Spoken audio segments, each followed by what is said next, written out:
Hey, what's up guys and gals? My name is Rick9G. Thank you so much for joining me today. We're going to be looking at the Twilight Zone. I want to thank all my new subscribers as well as my wonderful supporters who've been with me for so long. Your support means the world to me. I do want to remind you that I do have on rick9g.com really wonderful items that you can get. It's a great way to support the channel and they are personalized from me to you. So hopefully you will enjoy those. Today we'll be talking about a specific episode that is Nightmare at 20,000 Feet. It stars William Shatner, but I do have to give you a little bit of warning, spoilers warning. I am going to be talking about what happens at the end and the entire storyline. So I would caution you to probably don't watch this video, at least save it until you do watch the episode. It's available right now at the moment that this video goes live on Netflix, and if you have any other way of watching it, go ahead and watch it, because Twilight Zone is really heavy off of storyline and kind of surprising ending with the morality tale. So I just caution you guys that I don't want to spoil it for you. Alright, so hopefully you watched the episode, and as I said, this one stars William Shatner. It is, in my opinion, the most iconic episode of the Twilight Zone for many different reasons, which I do want to get into. First, I want to get into a good summary of the story. Now, this was a 1963 release. Interestingly enough, it was directed by Richard Donner, who directed many films, one of them including the original Superman with Christopher Reeves. Now, I think that this episode has a lot to unpack, and I want to get right into it. We begin with William Shatner along with his wife. He's a very cautious man. He has a clear fear of flying as he is getting on the plane. Now, we learn through the brilliant narration of Rod Serling, who pretty much narrates every single episode, that this man, Mr. Wilson, was committed for 6 months inside a sanitarium where he spent time recovering from a nervous breakdown. It's really interesting to see that there was smoking allowed on the plane after takeoff, which of course is unheard of today, but it's fun to see in the 1960s. Now, of course, this man, he plays Robert Wilson, is having some issues, but he tells himself, he speaks it out loud, I'm going to be all right. I had a breakdown, but I've recovered. I'm all right. We are flung into the mind of this man. I think that's what makes this episode so solid. Again, this is 1960s technology. There's not a lot of great special effects, or even the makeup isn't that great, to be honest with you. The dialogue in itself isn't that creative. It's just very real, and what it does, it thrusts us into the man's mind where we begin to feel what he feels. It's just done so well. That's due to the writer Richard Matheson.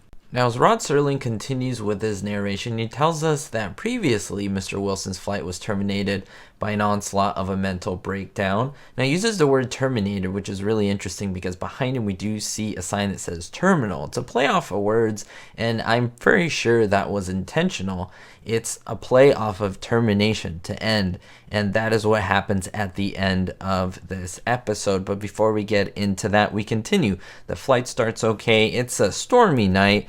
They're flying into a storm, and like normal, he begins to look out the wing, looking at the storm, and this is where he sees a creature. I can just describe him as a creature. Later on, he calls him a gremlin that's seen by him.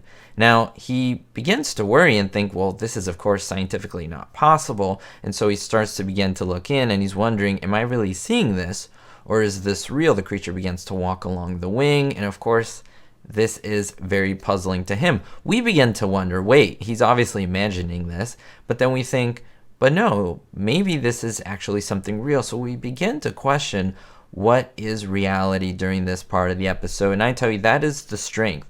We truly don't know, and there's not a lot of clues that give us the answer right away. I think it's very open-ended.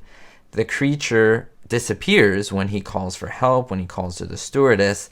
A little bit of time passes, he tells his wife, and again, the creature is nowhere to be seen. He pulls the curtain, and when he opens it later on, again, the creature's face is pressed against the glass. I will let you know that no one other than Mr. Wilson sees the creature, which is interesting. We do, of course.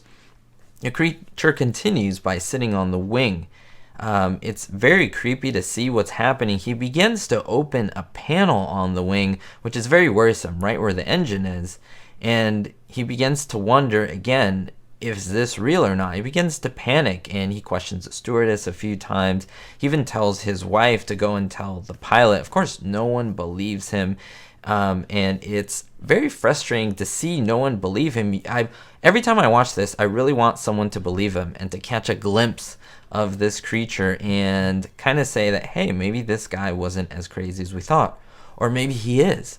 That's why no one's able to see him. Now, the episode is paced fairly nicely with instances where he's on the plane talking to his wife and people, and the tension calms down a little bit to when he actually looks on the side of the wing and then he sees a creature again and the tension builds up. So you're kind of going through a roller coaster of emotions trying to figure this out. Is this real or not? Is this real or not? And it's very interesting. You don't want to pull your face away from the screen.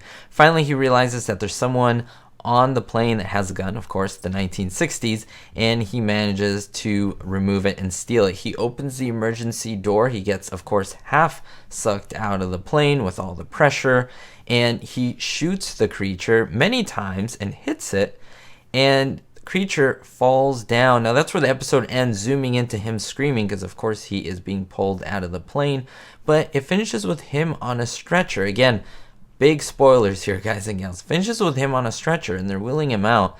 And the pilot says, well, I think this man is crazy. He wanted to commit suicide. And what's strange is that the man, Mr. Wilson, convinces himself that, well, I guess I'm going to go get help. I definitely did something that was dangerous to everyone on the plane and to myself. But the screen pans to the side and we do see the panel on the engine completely almost ripped off. And that's where it ends with the creepy Twilight Zone music. And then again, guys and gals, we begin to wonder, was this real or not? Of course, that panel at the end lets us start, well, there's a bit of reality to it. But if you will indulge me for a little bit, I think it leaves us with three hypotheses. The first one being that this William Shatner character, Robert Wilson, imagined it all. It's all in his mind. It's a fabrication. That's why no one can see him. And he basically saw something that wasn't there. He had a nervous breakdown and he was pulled out. However, this leads to hypothesis number 2, in which we see the panel is pretty much ripped apart somehow.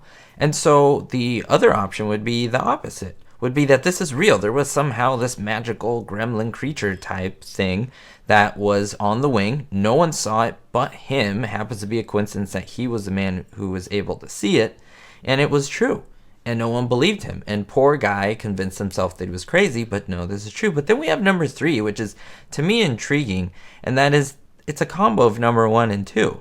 That he is imagining this creature. It's not really there, but somehow there is something mechanical happening to the plane where, because of air pressure or a mechanical issue, boom, the plate rips itself off, and then we do see it exposed. So it wasn't technically a creature, but it was a scientific malfunction. Now, I guess that would be the most logical one. But what do you think that the writers, the creators wanted to show us? What do you think? I think that the fact that this is an ongoing question makes this episode so strong and so well liked by so many people. I really would recommend it to all of you.